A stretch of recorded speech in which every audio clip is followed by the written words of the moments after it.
The world's worst COVID-19 outbreak continues to spiral out of control in India. For the fifth straight day on Monday, the country recorded more than 300,000 cases, the highest global surges ever recorded. The increasing caseload has far outstripped available medical supplies, particularly of oxygen.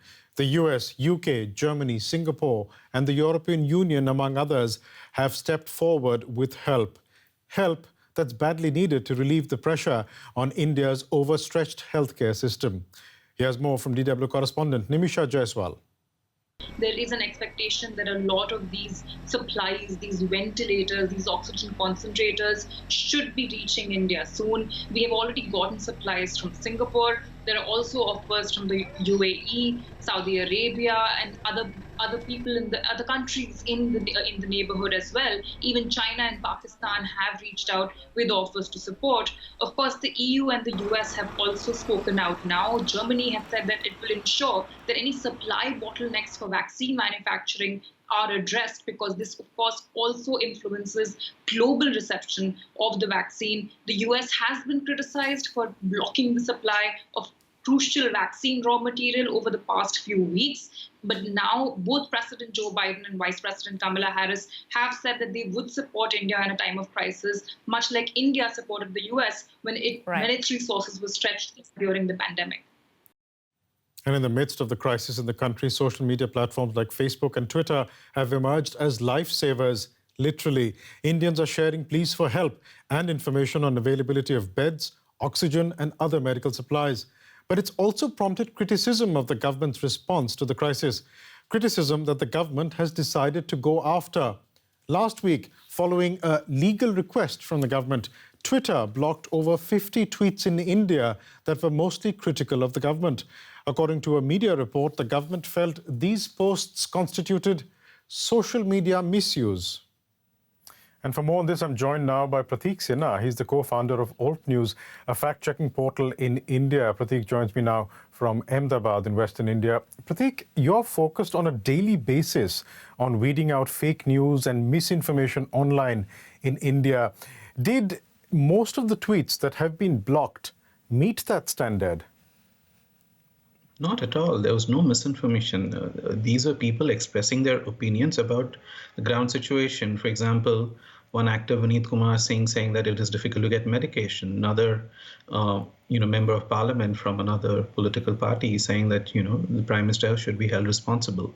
A journalist, a senior journalist from an organization called ABP News, saying that, you criticized Tablighi Jamaat incident, which happened where the Muslim community was criticized for holding a religious congregation, but you're not doing the same for Hindus who held a similar religious congregation in something called Kumbh Mela.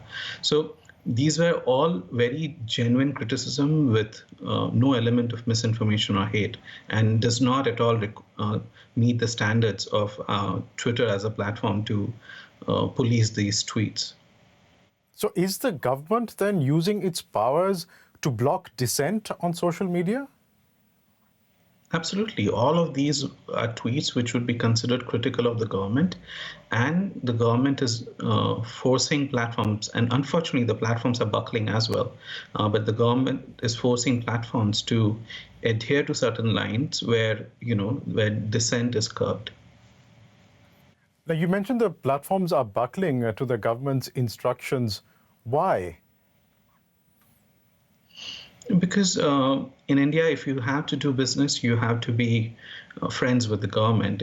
We keep talking about ease of business, but it is ease of business for friends. And we have seen this in other platforms also. Even on Facebook, there are individuals working in very high positions who at one point of time used to do propaganda for BJP. So this is not a case of just one platform. All platforms in India, social media platforms who want to do business, India is a huge market for them. And for them to be successful, they have to be friends with the government. What exactly are the legal powers that the government of India has that allow it to ask social media platforms to remove content deemed objectionable? So everything is not in a legal realm, right? There can be various things. We have seen in India that for example, opposition political parties or media organizations recently, they are subjected to income tax raids by the enforcement directorate and things like that. So government can pressurize business houses in multiple ways, whether it's permission for a new building, new land. There are multiple ways in which a government can block the progress of a business. It is not only in legal realms or, through, though they have also used those kind of threats. That is, if you don't take down these set of tweets in the past, when there was another problematic hashtag that was trended, government did use legal threats as well, but that is not, government has more means than that to intimidate business houses. But overall, are social media platforms helping in the current crisis? I mean, the number of tweets that we have seen, for example, you have citizens coordinating and organizing amongst themselves, trying to find responses to this nationwide crisis. Is that a major positive to come out of this? It is, but these are two distinct issues.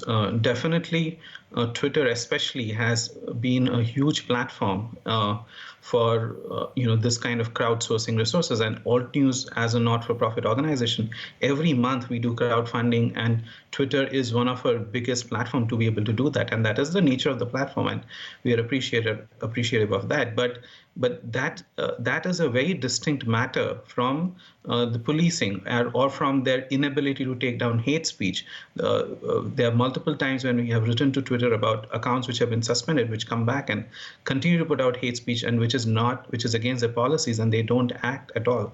So these are two distinct possibilities, distinct issues, that a platform being useful and how a platform is buckling under government pressure.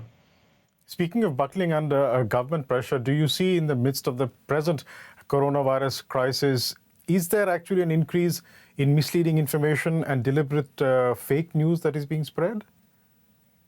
Absolutely. There's a huge increase in both medical misinformation as well as political misinformation. The last 1 year has been just,